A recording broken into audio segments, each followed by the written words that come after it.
Good morning and welcome to the Insight.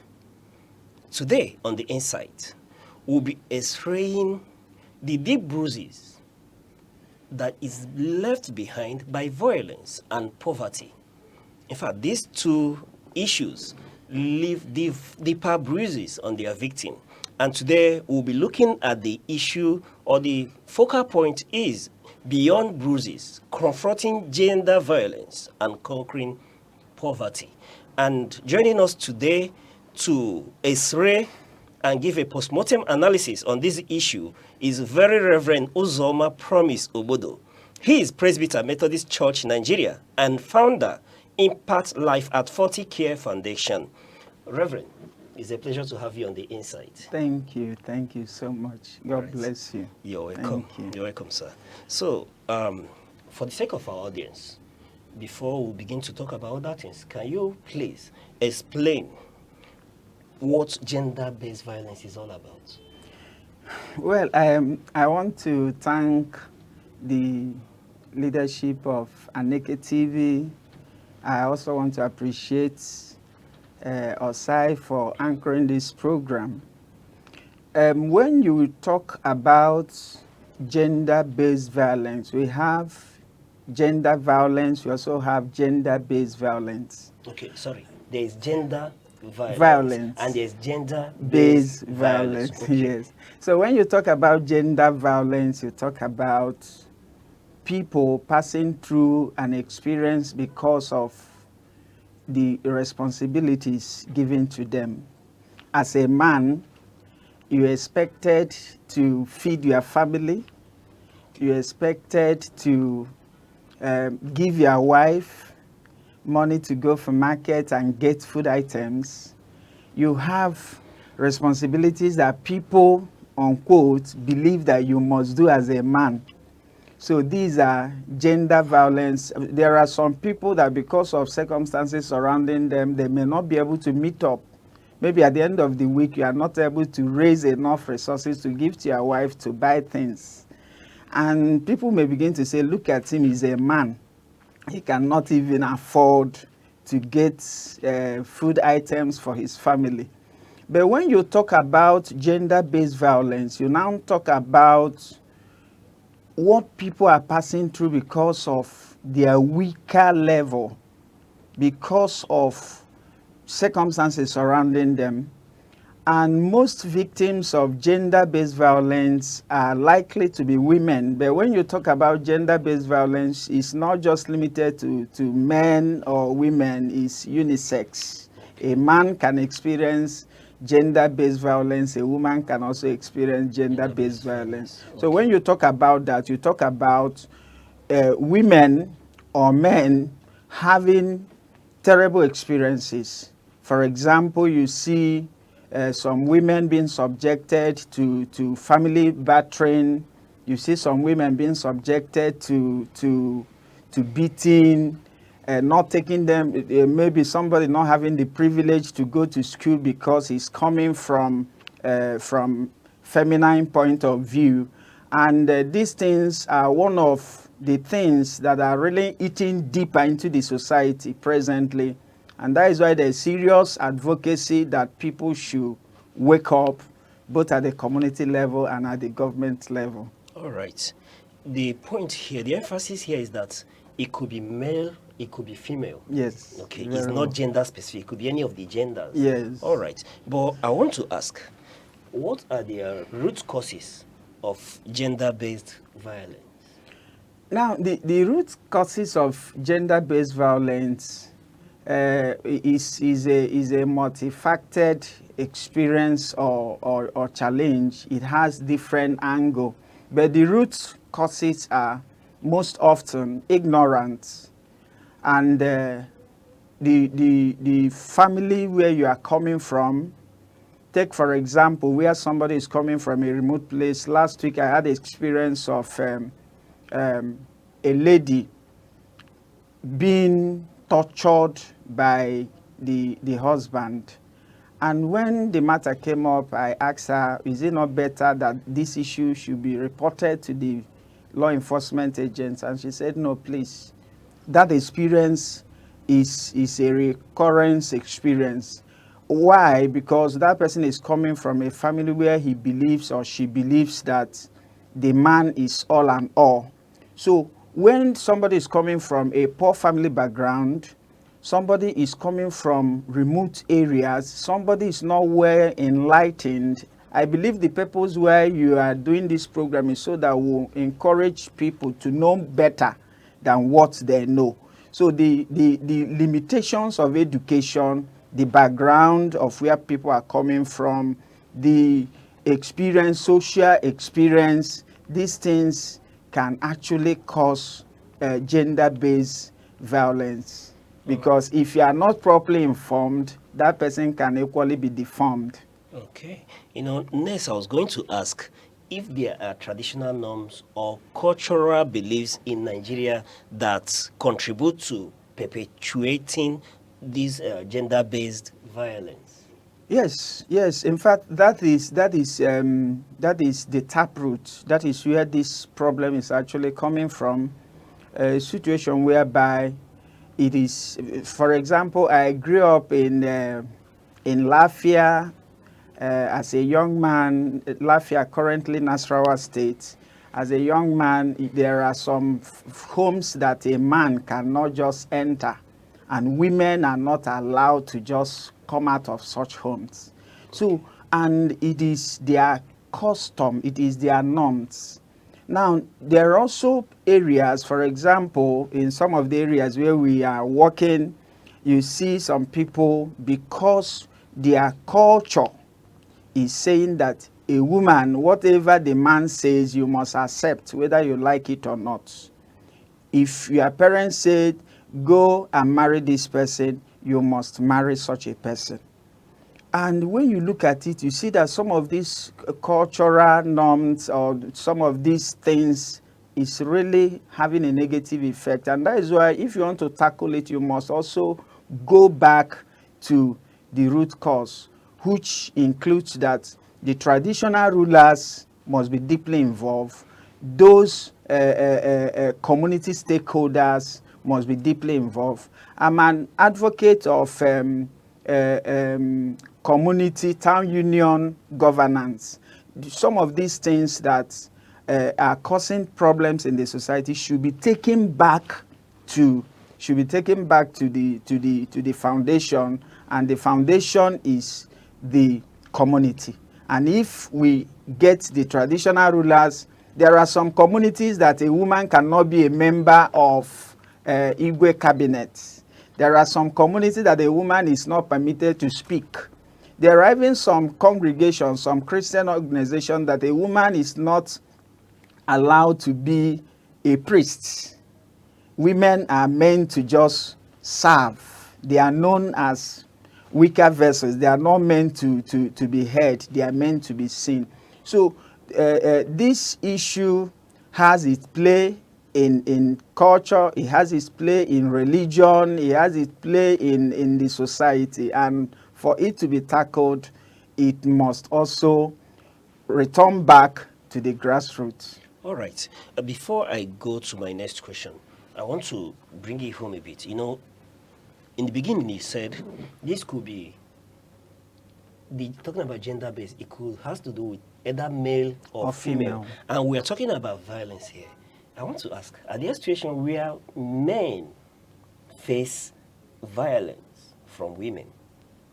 Yes, over and over again, by rating, among every three male, one is meant to experience a gender-based violence. Please. Yes. Reverend, you are telling me that there are situations, perhaps in a family, where the woman is violent and takes it out on the husband. Is that the picture? Very, very well. Even as an individual, even as a man, you can also have such experience. A situation whereby you came back home not being paid at the end of the month, and your wife is requesting that you give her money to change her clothes. Okay. And you say, please, there's no money. Just manage whatever you have. And she's insisting that you must give her money because other women are wearing same clothes. And when you refuse to give such money, coming to be with her on the bed, she denies you are right as a man. Is a violence against the man. Is that a violence? Yes, it's a violence against the man. Being denied of that conjugal right Is a violence against the male. Yes. So what you're trying to tell me is that at times it doesn't have to do with perhaps physical violence, where the woman perhaps slaps the man or uses broom or stick or anything to whip the man. Is part of the violence, but it is beyond that, because there are psychological violence, Okay. there are emotional violence. And the bruises could be deeper than the physical violence. When you talk about the bruises, this one has to do with battering, is another aspect of the violence. So violence is not just fighting, it's not just bruises, it can also be psychological, it can also be emotional. There are so many people that are dying because of emotional traumas. All right, Reverend, talking about being psychological, right? From your experience, which do you consider to be more detrimental to either the male or to the female? We are talking about perhaps verbal abuse, yes, verbal slandering and all that. And in your experience, I want to know, which one would you say cuts deeper? Well, is a deep question, but I must say that all of them, there are people, let me come with this example. There are people that are gradually dying without you knowing. You may look at them, they might appear happy, but right inside, they are dying seriously. Now, there are people, when it has to do with this domestic violence, there are people that psychologically, you may see somebody on the road, such a person is walking and passing across the road without even knowing that vehicle is just very close. Such a person may be walking, but right inside there is a deeper problem that he or she is passing through. There are other people too that have this experience of physical violence. I think the physical violence are the ones that the government and the law enforcement agents pay attention to. Oh, they hit the woman hit the man, the way they treat this person. But there are people that are really passing psychological. So both of them, they are interrelated. Okay. They are interrelated. Most of the times, before it resorts to physical violence or battering, maybe husband beating the wife, it must have passed through the psychological level. It must have passed through the emotional level too. This other aspect of battering is just expression of what has been happening. All right. Yes. But let's say I'm so particular or keen about the male folk in these circumstances, because I know that a number of times is the violence against women that is mostly reported. Are there men that report issues of violence? That is the challenge. That is the cultural challenge. Because of the cultural challenge, so many men are like, how do you want me to go and report that my wife is beating me? How do you want me to report that I'm being denied of my rights? How do you want me to report that the way this woman is treating me, if I have to be man? Sometimes you hear people tell you, nah, be man. You don't have to shed tears, be man. Why must that person be man? Is it that man is not a human being? That maybe you are losing something and you want to express it by shedding tears or by crying out, and people tell you, be man, just enjoy it, be man. So the men are having terrible experiences, and that is why we need this enlightenment, where people should be able to come out and open up. The men should know that they have feelings like the women. The women should also know that men can be hurt just like the women can be hurt too.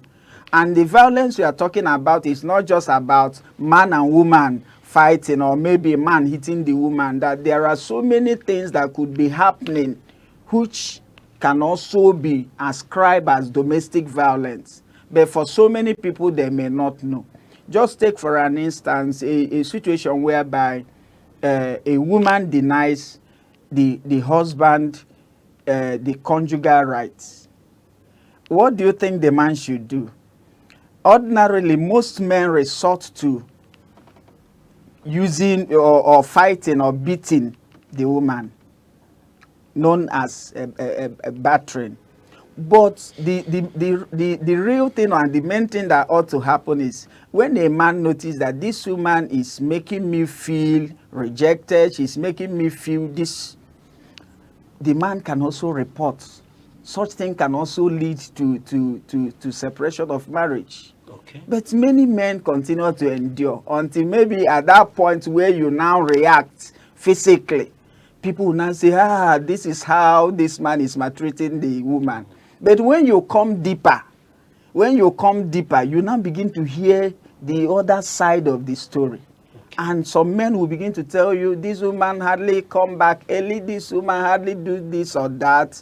But most of the times you see men trying to keep. So men should also learn to express themselves. Men should also learn to open up to say, this is what I'm experiencing and it's not right at all, because domestic violence can be men or women. All right. In other words, you're saying they should come out. If I get you correctly, you're saying that there is nothing wrong in a man crying if need be. Yes, nothing. So men should courageously shed tears if that's the case. Just ease off the emotions. Yes. All right. I wanted to take a different approach on asking what institutions are doing. But because I'm speaking to a reverend, I am inclined to ask, what is the church? What role is the church playing in handling issues like this? Yes, the last time in one of the programs I attended here, I took time to also made it clear what church are meant to do and what they are doing. From our own perspective, we have cases where when you observe as a priest, by the grace of God, I'm a priest that is pastoring a large congregation, and you see people with different experiences. So as a church, from our own perspective, we always encourage people, when you notice that these things are not really working, stop keeping quiet. Open up to the priests. Report to the committee. In our church, we have what is called marriage committee. The responsibilities of this marriage committee is to look into marital challenges, look into marital problems, and advise.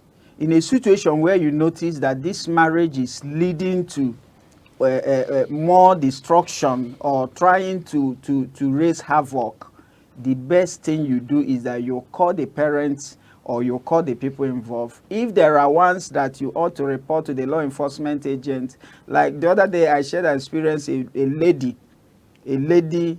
had an experience where the husband used cane on her over nothing, just over nothing. And when she came to me as a pastor and said, this is the experience of what my husband did to me, I told her, it's high time we get the law enforcement agents involved. So, and she started pleading. So what I did as a pastor was to invite the man.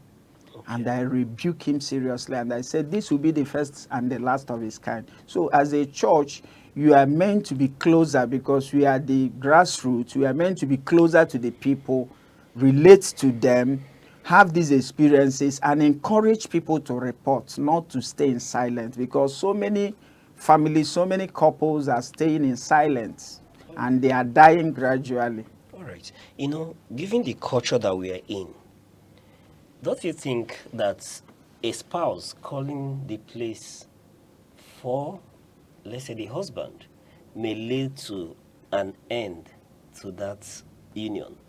You know, in the other clime, we are so used to it. Perhaps you didn't get a burger for the kids when you're supposed to get it. Or perhaps you didn't clean the laundry. The wife could decide that she has had enough and throw you out of the house. And if you're insisting, she will call the police. And it's usual But in our climate, don't you think it could be viewed as an affront and an end to a union?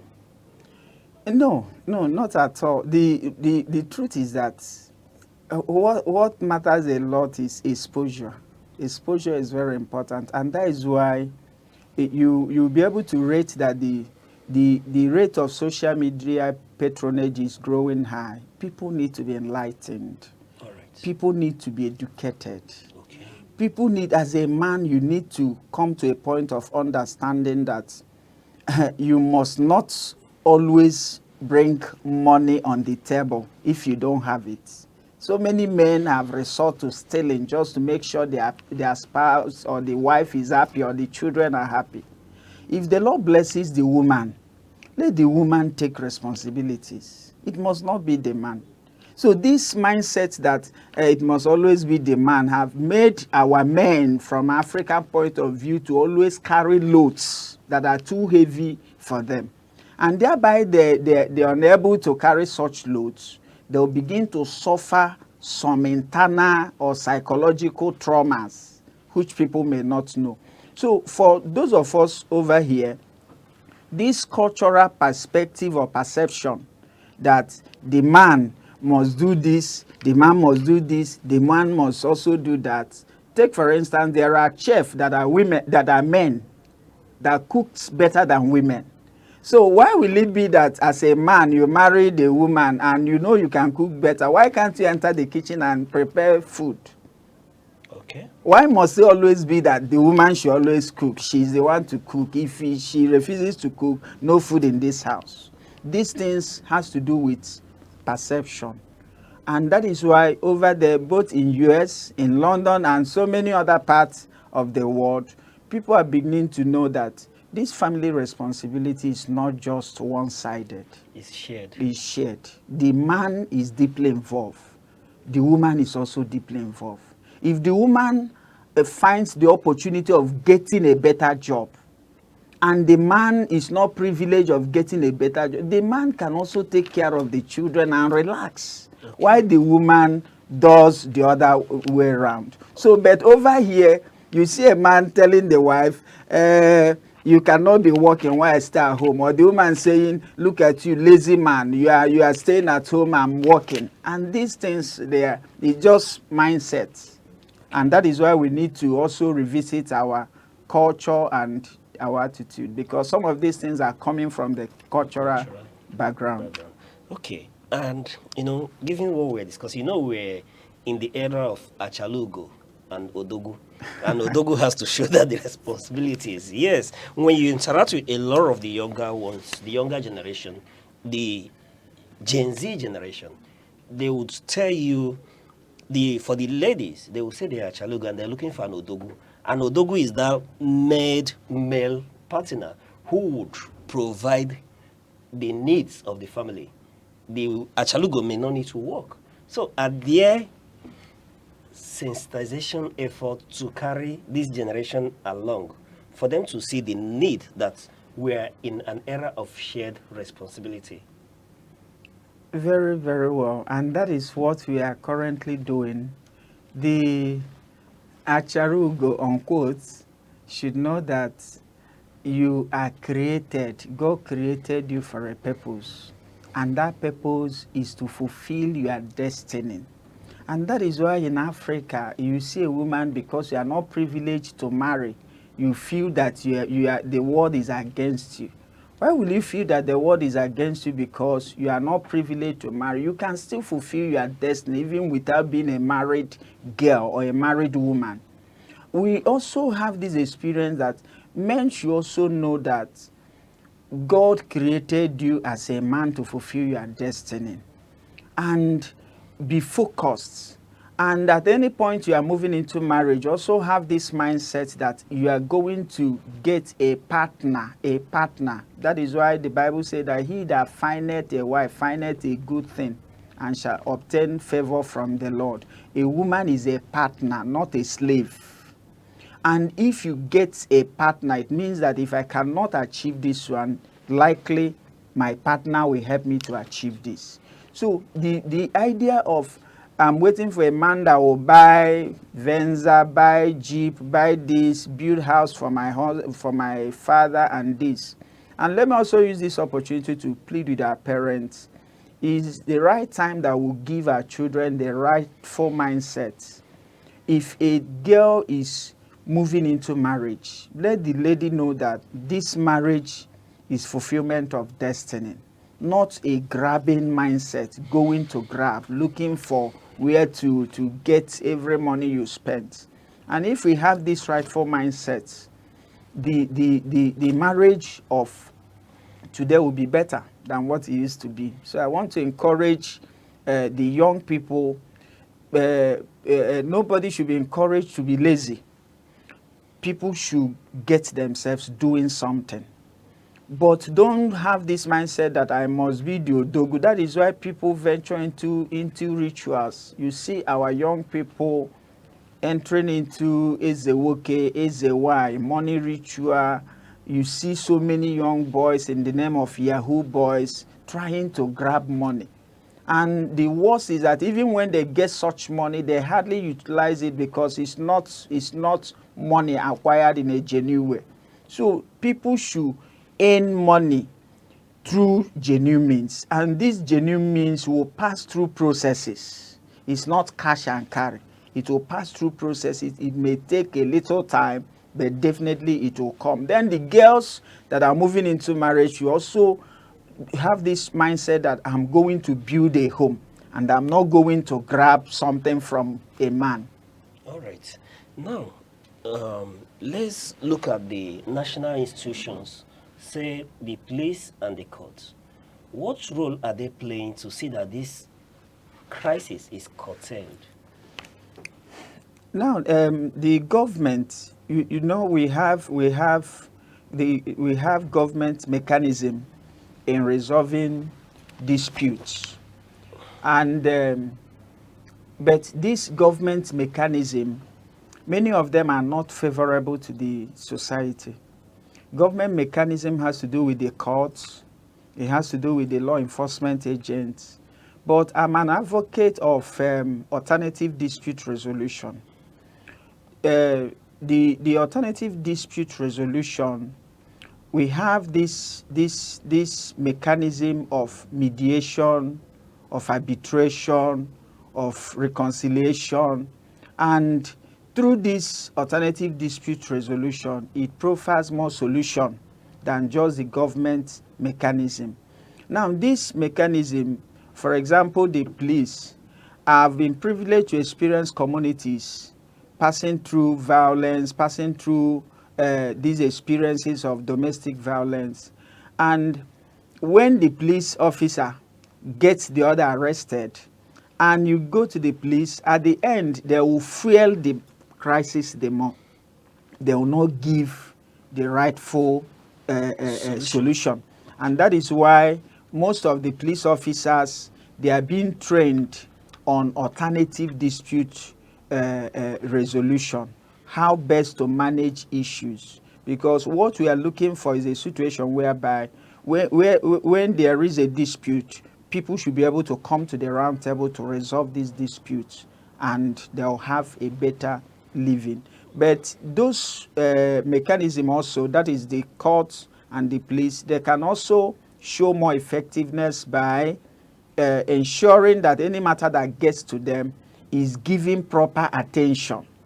Any matter that is reported is properly investigated, and whoever that is found wanting should also be disciplined. That is what they need to do as government mechanism. All right.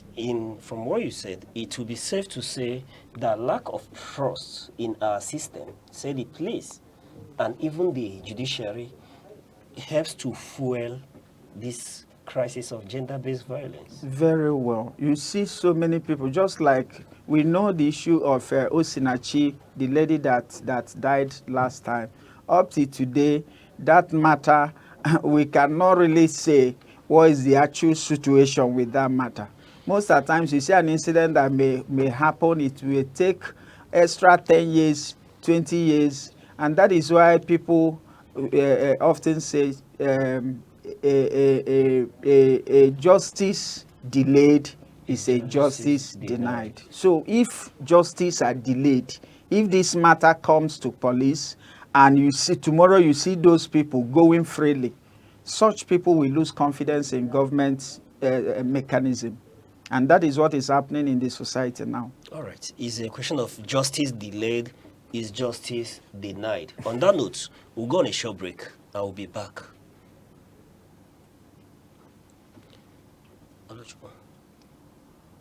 Hello, I'm Debra Wakoba. I am Chidimike Mede. I am Uche Osai. I'm Chiwendo Ifeonwankwe. My name is Obobina Samson.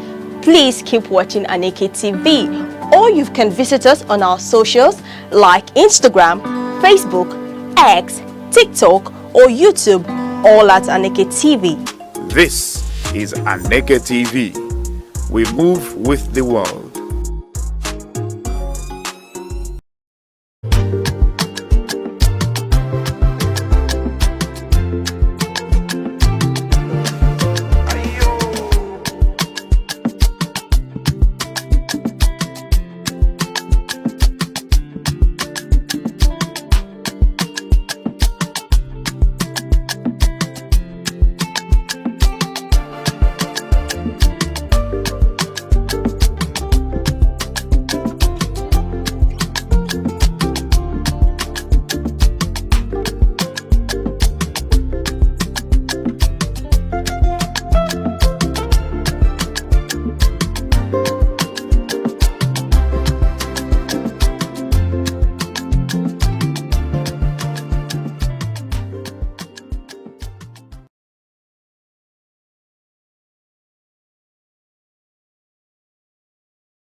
Thank you for staying with us, and you're still watching The Insight. And we are still speaking with Very Reverend Uzoma Promise Obodo on the issue of confronting gender-based violence and conquering poverty.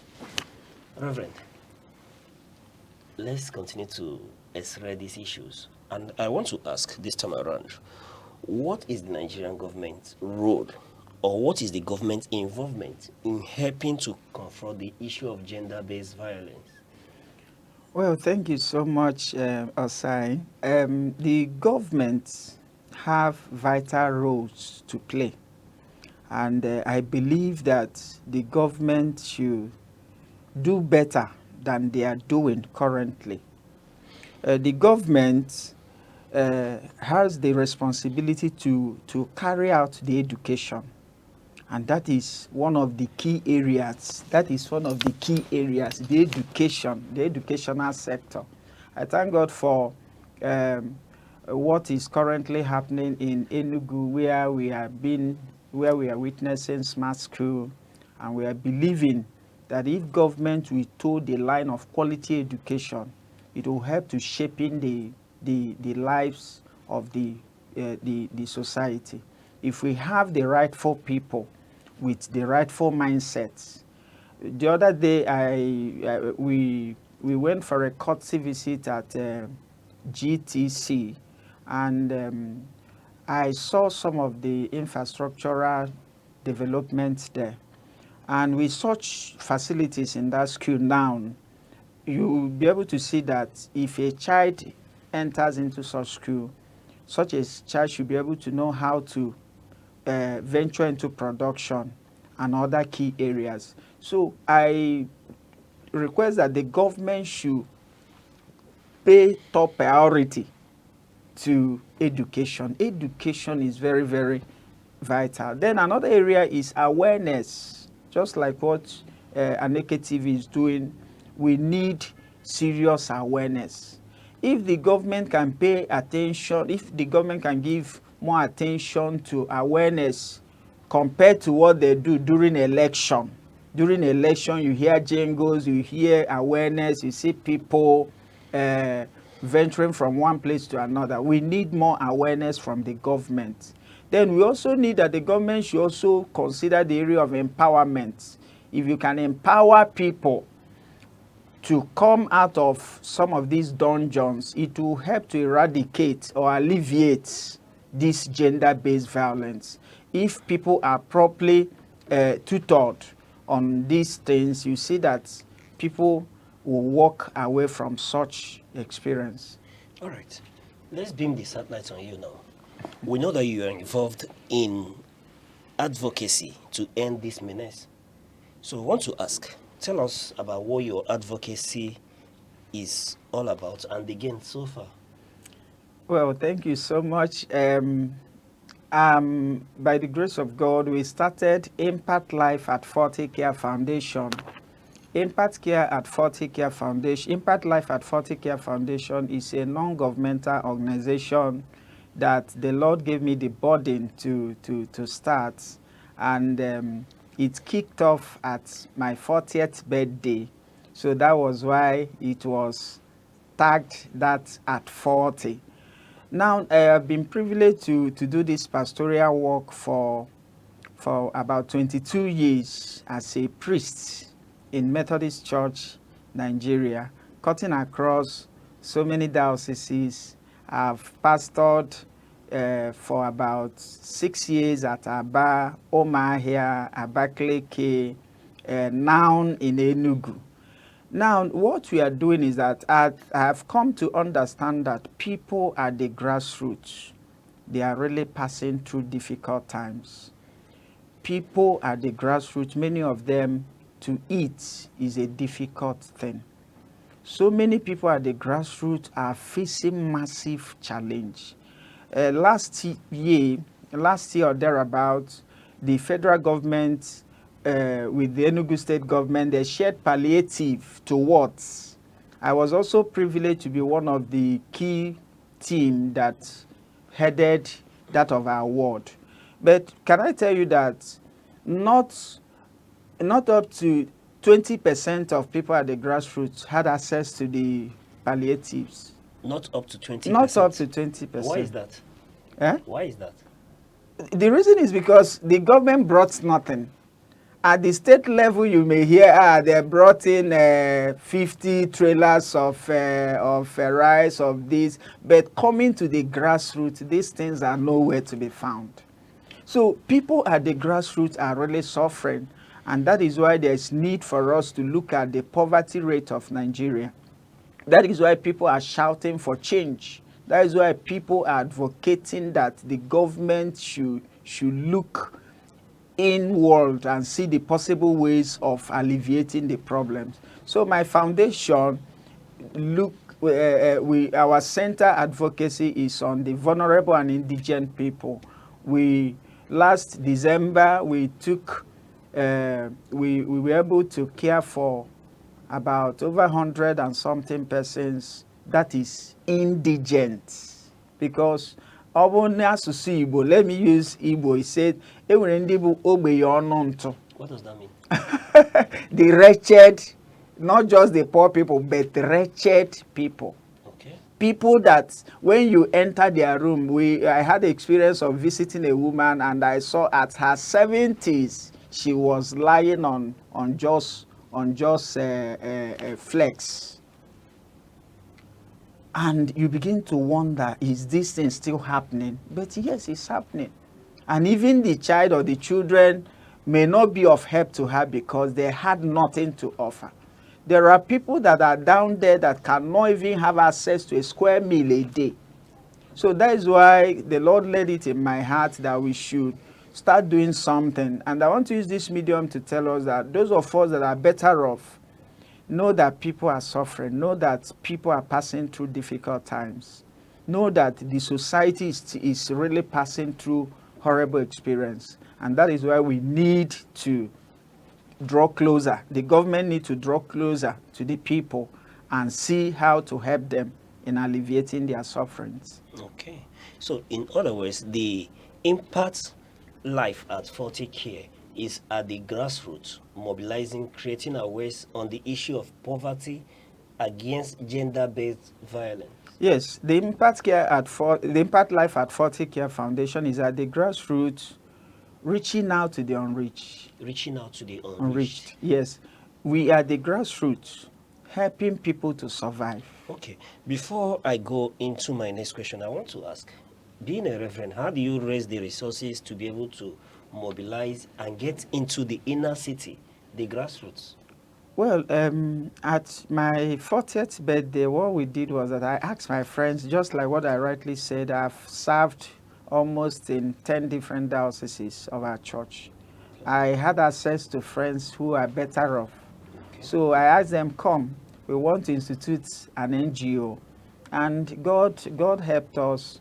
We had a target of 40 million as at then. And God helped us. People trooped out to lay helping hands. Now, through that means we now instituted this NGO. And through that place, we started reaching out, training people. Just last week, we trained people, young people that could do better in entrepreneurship. We trained people on soft skill. We also carried out medical outreach. Last time at Uguaji, we carried free medical outreach, and many people trooped out.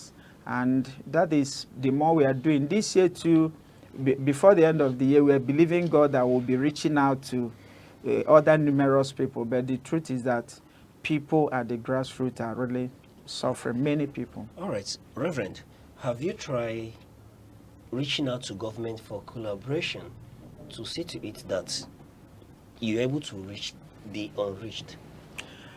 The challenge with, the situation that Nigeria is passing through is actually caused by the government at every level. And sometimes they know the right thing to do. Just like I made reference to when they shared palliative, and I said that up to 20% could not, it did not get up to 20%, over 100. So for me, I don't believe in going to government, telling government, give me resources.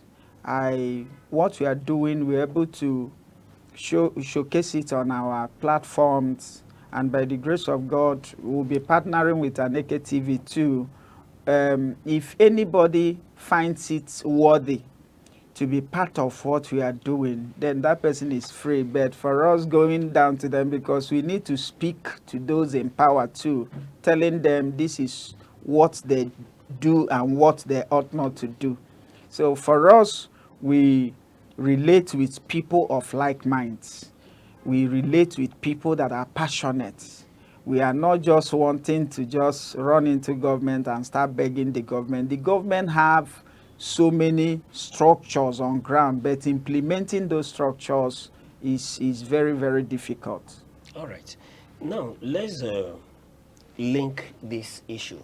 Does poverty have any role, or does poverty play any role in making gender-based violence, or specifically a role in making girls or women vulnerable to violence?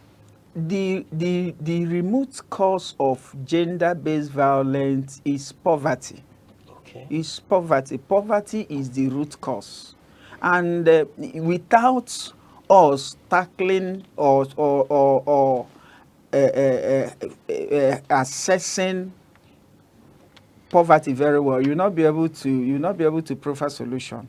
The root cause is poverty, and that is why personally I ventured into the non-governmental organization, where we are looking at the best way to alleviate the suffering of people.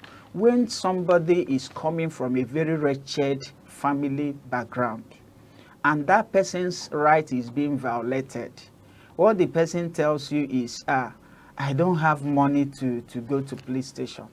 Somebody that hardly feed, how can such a person go to police station to report?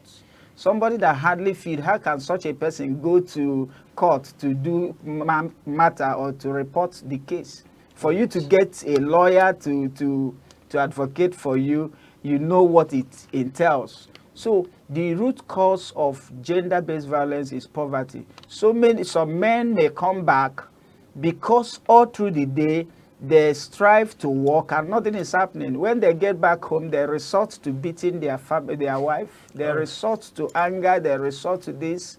Now some women, when they are jobless, they expect the man to come back with money. And the man may come back with no money. And when the man comes back with no money, it leads to exchange of words. But just look at it from this angle that maybe you get back home today, say your children, everybody enter car, we are going to maybe one of the fast food, we want to go and eat, we want to go and do this, we want to go and do that. Everybody will be happy. Coming back home, everybody will be happy. But when you come back and you tell your family, nothing, I have nothing to offer. Just look at the facial expression of people and you see that they will not feel happy. So poverty, difficulties, they are the root causes of gender-based violence. Yes, there are other level of violence that people perpetuate because of the position they occupy, because of who they are. But the much problem is coming from poverty. All right. Reverend, for want of time, my directors are already beckoning. I want to ask, based on Impact Life at 40 Care Foundation, do you have any final word you want to leave us with? Yes, I want to thank you once more. Thank you for bringing me here. Thank you for making this program. On behalf of Impact Care Foundation team, by this Sunday we'll be commissioning our training center where we'll be reaching out to so many people at the grassroots. We want to be training people. We want to make sure that we help young people. We want to train people to be useful to their generation. We want to help those people that cannot access the government, and that is what we'll be doing this weekend. And we are also believing God that other people will collaborate with us and they will also partner with us in growing the foundation. The foundation is just picking up, and by the grace of God, we get there. I want to use this medium to plead with people of like minds to see people at the grassroots as a collective responsibility. People are passing through terrible times, and if you can open up to assist such people, either through your channel or through other channel, including our own channel, God will certainly bless you. For the word of the Lord says in 1 Corinthians chapter 4 verse 7, it says, what did you receive? What did you have that you did not receive? Then if you receive, why do you then glory like you do not receive? For everything you have comes from God. And that is why that whatever the Lord gives to you as a person, use it to assist others. Thank you so much. All right. On that note, Very Reverend Uzoma Promise Obodo, Presbyter Methodist Church Nigeria and founder Impact Life at 40 Care Foundation, it's a pleasure speaking with you on this issue of gender-based violence and poverty. Thank you for coming. Thank you, sir. All right. Thank you. And to you, our viewers, remember on the Insight, your views matters to us. Remember to reach us with the hashtag at Insight, all at Aneke TV on our social media handles, Instagram, Facebook, X, TikTok, and YouTube. Till we come your way same time next week, I still remain your host, Uche Osai.